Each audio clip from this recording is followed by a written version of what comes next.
Good morning and welcome back to the Tobago Updates Morning Show. And we have in studio with us this morning Mr. Sean McCoon, who is the program manager at the Tobago Reforestation and Watershed Rehabilitation Program. And he's here to talk about the management, operations, and product development at Little Tobago. Yes, we don't really talk about Little Tobago that much here. So it's really good to have him on set to really discuss about Little Tobago. Good morning and welcome, sir. Good morning, Akinlabi. It's a pleasure as always to join you and, to be here with everyone in studio. So I see you have a big smile on your face. That means you're very excited to talk about the topic, not so? Yeah, absolutely. So tell us about Little Tobago and what is the Tobago Reforestation and Watershed Rehabilitation Program doing to revitalize Little Tobago? Right, so Little Tobago is a protective area or preserve of sorts, right? We originally have we have been given the operational oversight of Little Tobago. Originally, the Department of Forestry and Natural Resources, which is under the Division of Food Security, Natural Resources, the Environment and Sustainable Development, they have the oversight at this time over it, but in terms of operationalizing and in terms of the regulatory framework and also the product development aspects of it, Tobago Reforestation has been blessed with the opportunity to really build out a structure and build out a system that is worthwhile for everybody in Tobago and the wider country as a whole. So in terms of the specific plans for the island, because we know that Little Tobago is a bit of a bird sanctuary in a sense. People go there to do a lot of bird watching and that kind of thing. What are the plans for the island itself, specifically in terms of what projects you all seek to implement, what policies you seek to implement to improve the space? Right, so the first thing that was done, some refurbishment would have been done on the jetty for access, because you have boats landing there and boats ferrying passengers or guests and tour guides, etc., to and from the island, from the nearest point, which is Speyside. So that was one part of the developmental process. The second thing you have is the bird watching or bird observation deck. There's a bird sanctuary up there, so we are doing some work on that as well. And then we also have the user fee and policy implementation, which I believe is the most pressing.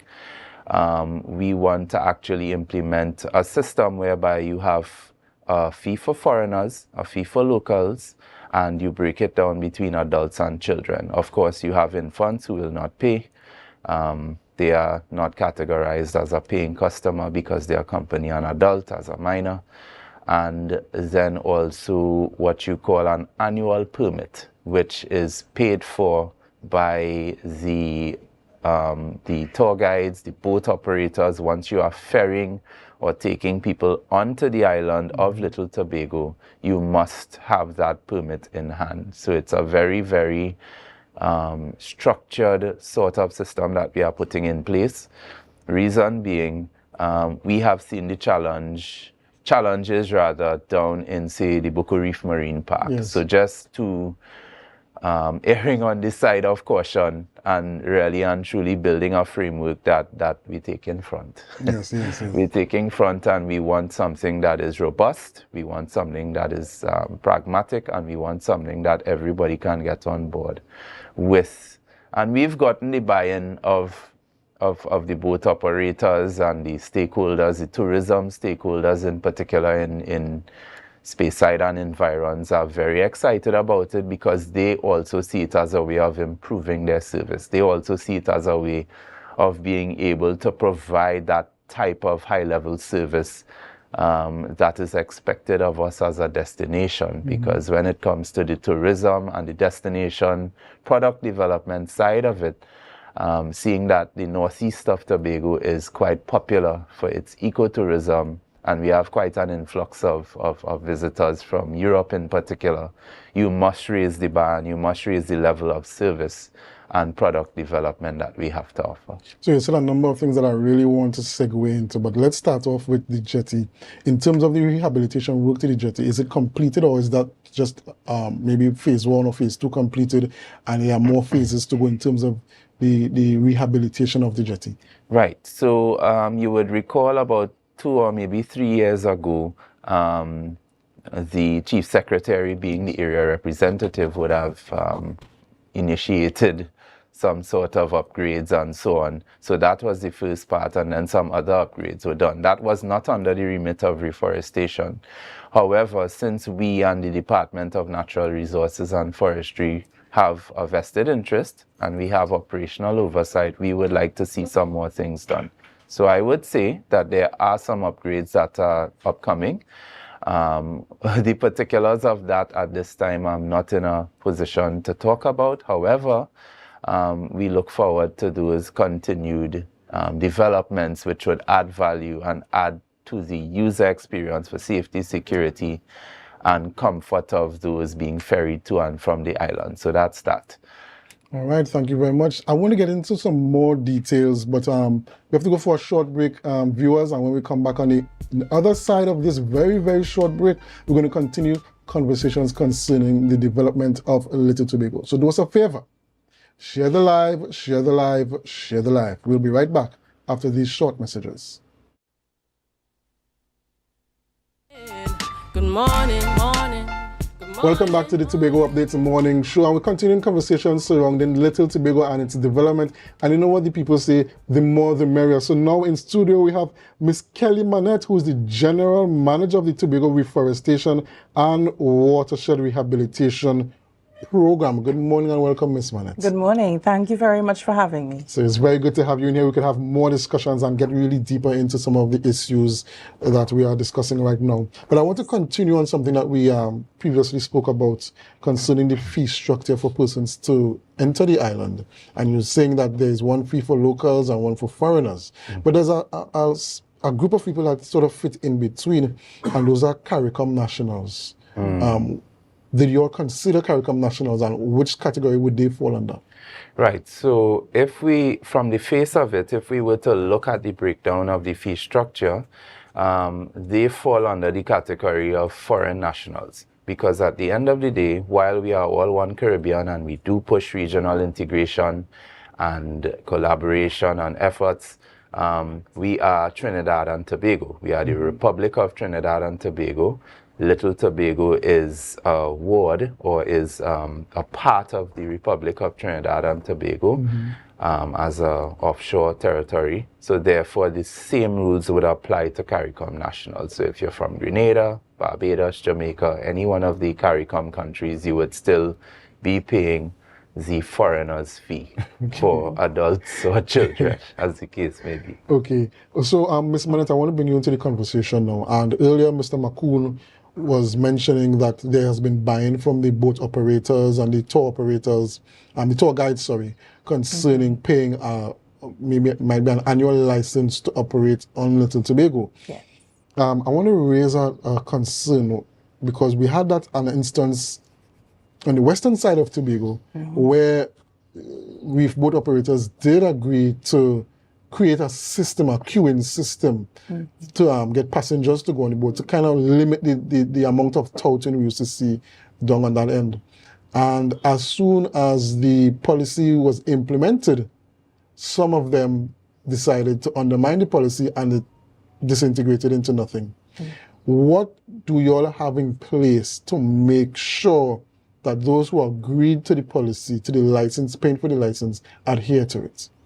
All right. So with regard to the license, what we do have in place, and we are hoping to roll out and implement, is the fact that we can monitor our tour operators as well as the users who have access to license through not only online checks and balances, but also on the ground, like ground truthing. So we will have that monitoring system in place whereby staff members can also access Little Tobago as well as the database of the persons with license. And following that, we will have some implementation of possibly some verification of the bans and the persons accessing Little Tobago on a daily basis. So that is something we are working actively with the division to also implement. I also want to go in a little further in terms of health and safety? Because we've seen a number of incidents in the Buku Marine Park. Yes. And it's very concerning. A lot of boat operators, they're not following the best of regulations to ensure the safety of the passengers. Yes. What do you all foresee that you could put into place to also ensure, because once these works have been done and the groundwork has been and the foundation has been laid, we expect to have an increased number of visitors to Little Tobago. What would you all put in place to ensure the health and safety of those clients that will be utilizing those tour operators, those boat operators? All right. So one of the tools that we are going to use is basically a checklist in terms of your compliance with the maritime regulations. So, for example, health and safety and maritime regulations. So that includes the number of life jackets on the vessels, as well as the registration and the annual license of the boats and the number of passengers that it is licensed to carry out on a daily basis. So we will have that mechanism in place whereby we have that ground truth and, as I said, a checklist to make sure that there is compliance. And once that is enforced and we do have a lack of compliance, then the license will not be issued to those boat operators. Okay, so the next question I was going to go into was in terms of persons who break the laws, what is the penalty for, but I guess it's the revocation of the license. The revocation of the license at the moment, but we hope to add some more teeth to that structure as well in terms of the laws. That may take a bit more time, but we're trying to see what we can do in the meanwhile to start implementing what we can on the ground. Okay, so in terms of other policies and or initiatives or projects to improve the island, apart from the jetty, the observation deck, and the operation license, are there any other initiatives towards developing the island? Well, at the moment, we are basically working together with the Department of Forestry under the Division of Natural Resources, Food Security, Natural Resources and the Environment. So we are partnering with them to assist where we can in terms of some of the infrastructural development. So for example, I think the bird viewing platform, we are trying to see where we can assist in terms of whether it's materials, labor, any technical assistance that we can lend and support to the department as they execute their mandate as well. We are fully on board and working with them for that purpose. So I know that the two, Little Tobago, it sort of crosses two lines of responsibilities across two divisions, while the natural resource falls under the division of, and I don't want to say agriculture, it's food security. Food security. Falls under the division of food security. It's also a tourist attraction, and tourism falls under the division of tourism, culture, antiquities, and transportation. Yeah. Has there been any collaboration between the two divisions in terms of the way forward in developing the island as a tourism product? Right. So in terms of direct collaboration with the Division of Tourism, that has not happened yet, but we are always open to collaborative efforts. However, we have a close ally in the Tobago Tourism Agency Limited. We would have done some initial discussions with them before, where green space development and green space as a ecotourism product development offering is concerned. Little Tobago was part of the conversation, so we intend to continue those conversations. We also spoke about the Scarborough Botanical Gardens, where we are building out our walking tours in preparation for the cruise ship season. So certainly Little Tobago is also part and parcel of that discussion. And we intend to capitalize on the influx of visitors because, as you know, we're going into, as they call, peak season now. Yes. High season. So we will have an influx of visitors from Europe, North America, but mostly Europe in terms of foreign visitors. Condor is back. We also have British Airways continuing with us. So that is, I would imagine, one of the ways that we can capitalize on that influx of people by partnering with TTAL where needs be to refine the product as an ecotourism product, as a green product, with, of course, the bird observation, bird watching, and then, of course, you have some of the best diving in the world right here in Northeast Tobago as part of our tourism product offering. So, Ms. Mannette, I have one more question concerning collaborations and policies and that kind of thing, and how they work together. Has there been any other discussion in terms of with other stakeholders concerning the enforcement of regulations and rules and laws that already exist for the operation within marine parks or operation of boats, for example, the police, the Coast Guard, to help enforce those regulations with the boaters? Well, in terms of that collaboration, it is an ongoing process. So we have started conversations basically with the maritime services so that we can also have a first-hand view in terms of what is required from on the side of the boat operators as well as from the Tobago Reforestation Program to enable us to assist in the enforcement. So it is an ongoing program, and we are continuing that discussion with the other stakeholders such as the Coast Guard, but also we're incorporating the civil society network as well and the community in these conversations. So it's not only from an organizational standpoint, but also more like citizen science as well, where we have the on-the-ground reporting as well taking place. All right. You have any other closing statements you'd like to make?